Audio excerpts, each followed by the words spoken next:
Today, we are here to talk about resume building your professional brand from the Office of Career and Professional Development. As you enter law school and definitely as you matriculate through the years, you will discover that you will want to update your resume. You may have a resume that you use to apply for law school, but as you will find out or soon find out, there are different types of resumes that are used in different fields. And the Office of Career and Professional Development can help you discover how to create and craft your resume to the legal field. The resume will help capture attention and activate, with different employers or even different organizations that you apply to, the different skills that you bring to the table. As an introduction, my name is Husniyah Dent Bradley, and I'm a career advisor in the Office of Career and Professional Development. I have been working in the department and at the school for over 7 years, and I bring a kind of like a varied background and an experience to the role. Having been working for different legal employers, including a corporation, nonprofits, and other entities in the political field, I bring my knowledge, skills, and experience to the role to help those that are seeking legal careers be able to find opportunities and also learn more about what they would like to go into the future. So today you will learn about how to build your resume, including what to include in your resume, the types of styles and fonts that a legal resume should be set up as, and also how to better market yourself. For the legal resume, we have several different goals. And not only do we have a resume guide on our platform 1220, which you will have access to be able to log in and access our resource library, but we have a resume template on there. We have an application guide that goes through what to include in your resume and how to lay out certain parts of your resume. We also have some resume samples, some legal resume samples that you can take a look at. And there's a variety of them from different backgrounds, whether you have a teaching background, a military background, or if you're a second career student. We have a variety of resumes that can help you and guide you along the way with the resume samples. Our resume goals today, as you can see, is present experience, education in a way that shows the employer how well you meet the position requirements. Number 2, be concise, easy to read, and have the proper legal resume format. And our third goal is convey a sense of who you are, both as an individual and as a potential employee. The first thing that you need on a resume is your header. And as you can see, the header and contact information appears right at the top of your resume. You most likely will want to center this on the page. Some people will have it left justified. Your header will include your name, address, or only the city and state, your phone number, email address, and some people may include just like their LinkedIn reference. If it's a resume that will appear online, then you can include your LinkedIn link, but typically you will not want to include links in your resume. So you want to keep your header clean and concise to allow your name to stand out more than anything else on the page. And if you have a preferred name, place that name in quotation marks or in the middle. And your professional tip, exclude hyperlinks from your email address. Like I mentioned, they do not print well and can break. Note, your resume and cover letter header should be the same. And as you get into writing your cover letter, we will go through the steps on how to set that up at a later date. The education section, employers examining this section specifically look to understand your law school affiliation, which provides context about your legal training. As you can see, we have the degree types and have the degree types spelled out. Your academic performance, indicating your mastery of legal concepts and work ethic. Your commitment to extracurricular activities, demonstrating initiative and time management. And any honors or awards received or earned, highlighting your exceptional achievements and distinguishing qualities. As you can see, we have different degree types. We have the JD, spelled out Juris Doctor. This will be in addition to your resume, and we have examples that show how you would lay this out. If you have a PhD, you could either list it as PhD or Doctor of Philosophy. For an MA or MS, Master of Arts or Master of Science, BA or BS, Bachelor of Arts or Bachelor of Science. If you are using it spelled out for one degree, then you will want to do that consistently for all of the degrees. Or if you like to use the abbreviated form, you are free to do so. In the example, you will see the education section set up with the Mitchell Hamlin School of Law, with the city state, St. Paul, Minnesota. And then you list the degree, Juris Doctor, and say expected May 2027. You do not need to put that you're a candidate. You can just say expected or anticipated and your graduation date. You would include your GPA if you would like to, and for those positions that require or may ask you for your GPA and your rank. And then you would list any honors that you have. So you would have an honors section and an activity section. In your honors section, you would include whether you were in law review or moot court. You can include any special honors programs that you're a part of, scholarships, and whether or not you were on the dean's list or if you received any Cali Awards.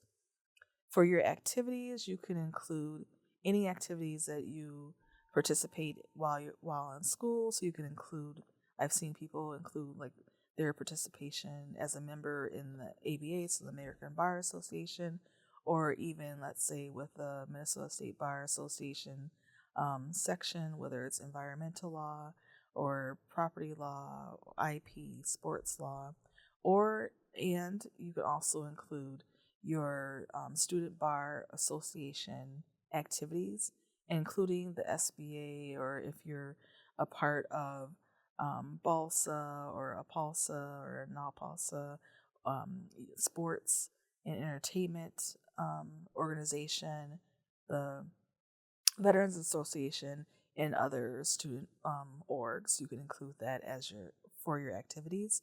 If you had a study abroad program for one of the summers, so you would include that, say study abroad, Kosovo, 2026. And then you would get into your undergraduate degree. So you would want to make sure that you are displaying your education chronological, and this section would be moved to the top now that you are in school again. So then you would include your undergraduate degree, put the same information as far as the name of your college and your degree and any honors and activities. And then we will move to the experience section. So for experience, this section should occupy the most space on your resume, showcase your relevant skills and knowledge through specific past titles and roles, provide evidence of your capabilities rather than just claiming them, and connect your history directly to the job requirements you're targeting. As you can see in the example, now that you're in law school, and let's say that you started receiving and started volunteering and started receiving or gaining experience while in law school, you can now have a legal experience heading and include the experience underneath that title. For the legal experience, some people may put let's say if you're doing something with the Minnesota Justice Foundation and you're doing street law or one of the self-help clinic, you can include that as your legal experience if you think that if you feel comfortable including it there. And you would just include a couple of bullet points stating what you have been doing in that position, whether it's helping, pro se litigants file claims, or if you're helping different clients doing a variety of things. And as you can see, for example, we have the legal experience of working as a law clerk at a law firm and several bullet points that point out what you accomplished during that experience. Then you would have other sections of your resume. So let's say you have other professional experience, whether that's in the medical field or even if you've worked in media or was a chemist, or if you worked in retail or as a barista and other things, teaching, you can have a teaching experience section. But as you see in the example, it shows another professional experience set up with the title again, and you want the titles to look consistently. So they're both in bold, all uppercase and underlined, and then it moves into the city state position held and the time frame that you held it, and include several bullet points. If you have on your resume 8 bullet points or 10 bullet points, we would then either have you go back and reconstruct your bullet points so that you can narrow it down to at least 3. But then that helps with taking up, it removes some space from the resume so that you can add future experiences and other things on your resume and get it down to at least 1 to 2 pages.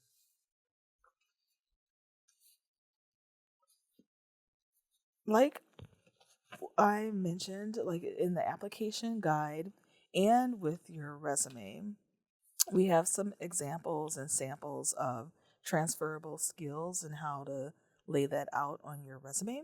So the job descriptions offer valuable intelligence about employers' priorities and preferences. Use these insights strategically.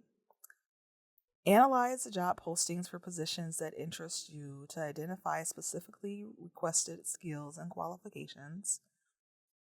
As you see on the side, there's a number of terms like problem solving, communication, legal research and writing, analysis, customer service, advocacy, organization, collaboration, and management. So you would take a look at the job posting, see what they're looking for, and see what skills you can include in your resume that align with that job posting. Note the language and terminology employers use to describe their ideal conditions in candidates.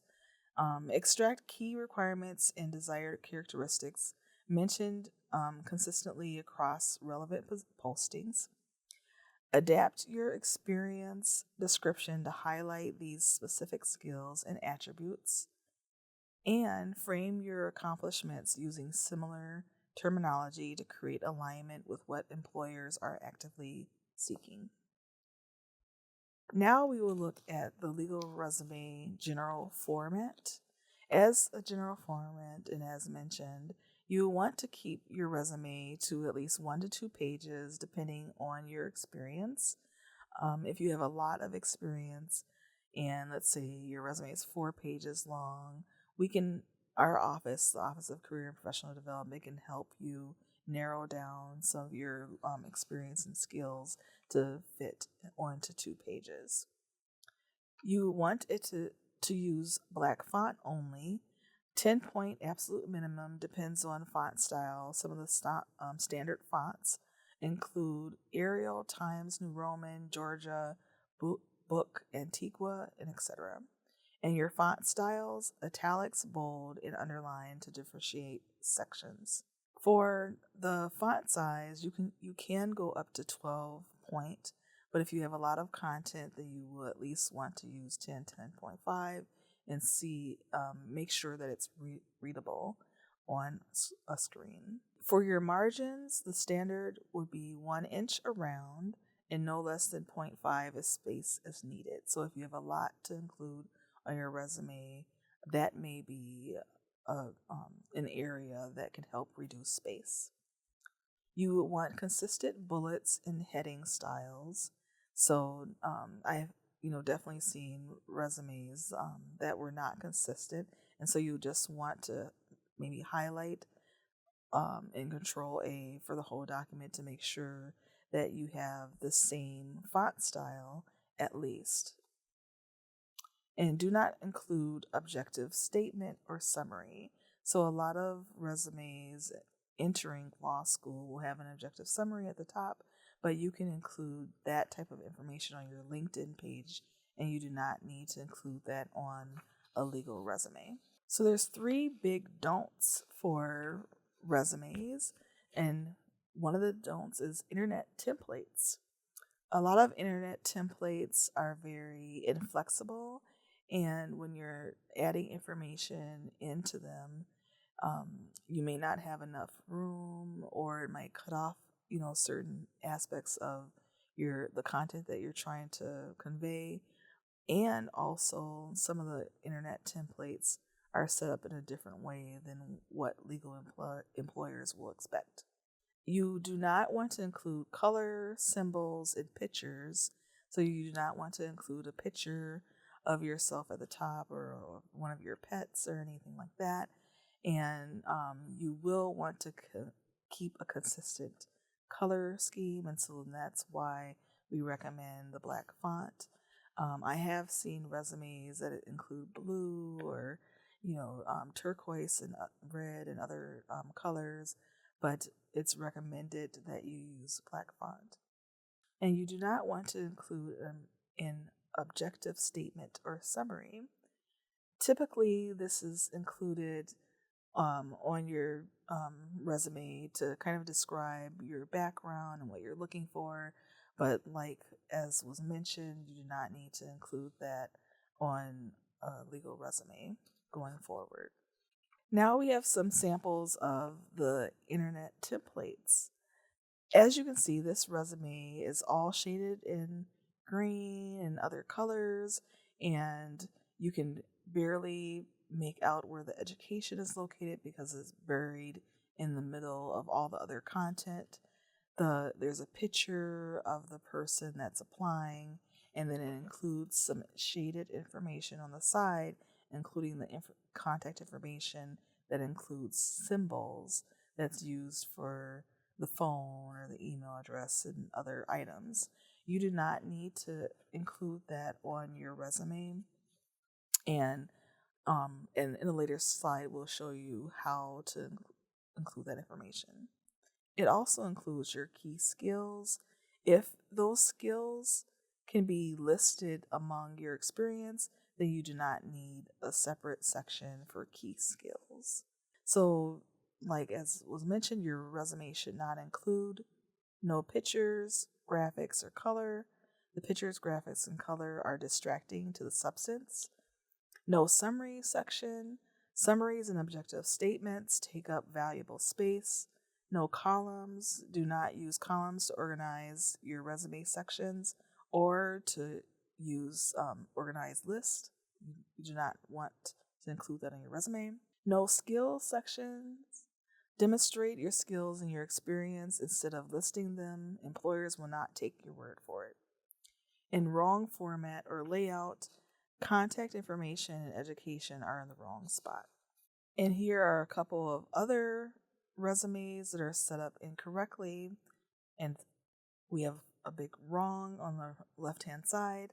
So as you can see, for the left-hand side, this resume has kind of like a brownish color, and it's very light. It's hard to read the information on it. It includes their photo and picture, and we don't want that included. It also includes a professional profile and core skills section, and we can delete those and instead, in its place, put education, and then start listing their experience underneath there. They may have extracurricular activity or even community involvement or language and skills, or at least for the languages, and we would want to include that instead of the professional profile. On the right hand side, you can tell from this resume it still is not set up correctly. There are columns and other information kind of like all over the page.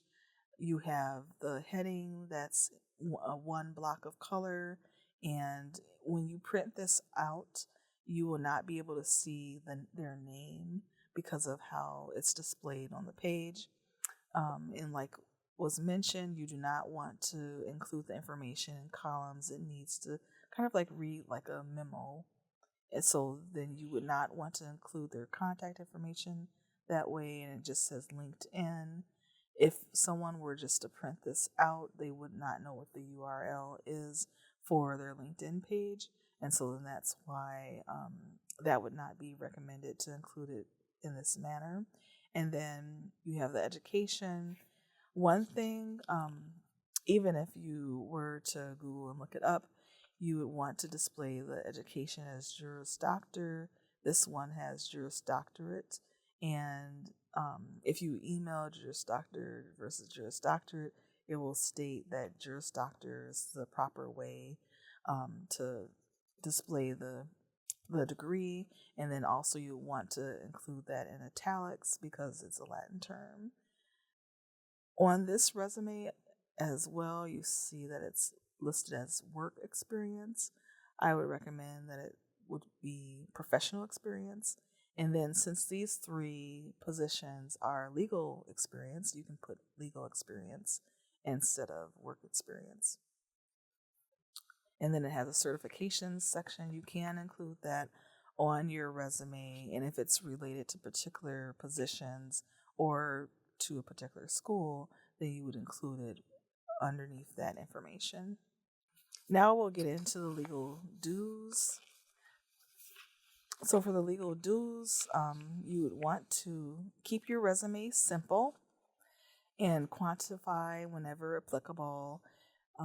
So like if you were in a sales position, you could say increase sales revenue by 15% over an 8-month cycle. That's letting the reader know, kind of what type of impact you had in that position. And then you would want to neatly organize your experience sections. So you would kind of like with education, legal experience, professional work experience, volunteer experience, organizing it in a way so that the reader knows what you're referring to and what to refer to when they're looking back. So if they are looking for your legal experience, they could easily find that under that heading. And then include details for each experience. You include 2 to 4 bullet points and use action verbs to start your bullets. If you're getting to more than 4 bullet points, then you may want to combine the information and combine it and state it succinctly so that it doesn't run over into 2 lines and that it's saving space.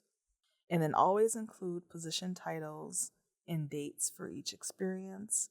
It is good to include the month and year as the date. Sometimes it might work to include it as a season. So I've seen some people say fall 2026 or summer 2026. But if it's for a position, try to include a date range if possible. And as you see on the right-hand side, that is a sample of a good legal resume. It includes the name, and that's more pronounced on the page than any of the other items. And then it includes address, and this one has the email address underlined, but it does not include the symbols in front of like the phone and the email. It just includes it without without labeling it.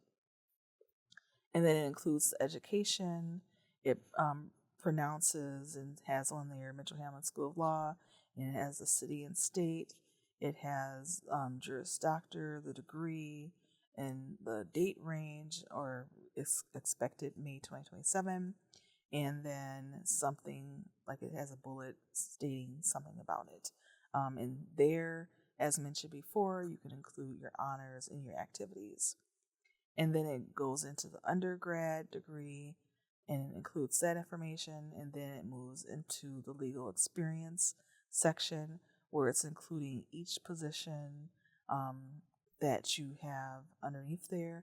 If there's a position or if there's an employer that you work at and you've had multiple positions, there's a way to display that on your resume by just including the employer name, city, and state one time, and then list the positions underneath there instead of repeating the name of the employer.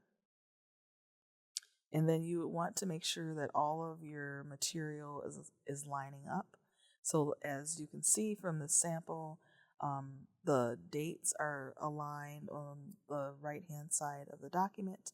And so you want to make sure that your document looks neat in that type of way. And you can see the margins, at least 0.5 around.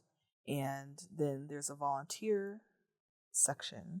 So I've seen either volunteer work, like how this one says, or it could be community involvement, volunteer involvement, or a number of different names, and then you would include the information underneath there as far as the place, city, state, and your title. Today you've heard information on legal resumes, and like I mentioned, there's some legal resume samples and templates in 1220 that you can take a look at. They will provide guidance on action verbs and other in the different sections that you're looking to update for your resume. As I mentioned, you'll want to have a running resume that includes everything on it, but and then you will create a separate resume that will be your legal resume where you can include experiences that you would like to highlight for particular employers. So I encourage you to look at that, and I also encourage you to create your other application materials, create a cover letter. A lot of people create generic cover letters. So at the time when there's a position posted that they're interested in, they're just able to update that and include information that's relevant to that employer or the reason why they want to work at that employer. And then also in 1220, we have several tracking sheets. We have tracking sheets for employers that you reach out to or apply to that include where you can include the name of the employer, the dates, and what you did, whether it was you applied for this place or you interviewed for another place, and that will help you track along the way with even when you're considering updating your resume.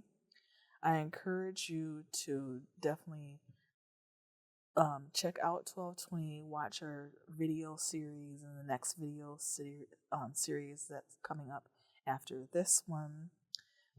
Resumes are very important for your legal career for a variety of reasons. You can use resumes for not only for positions that are posted on 1220 or around the school that you apply for, whether it's for research assistants or for a law clerk internship, externship, and other things like that. But you can also use it in with your student org work or other boards and activities that you're involved with. So if you would like to learn more or even have your resume reviewed, you can contact the Career and Professional Development Office, and we are happy to help you.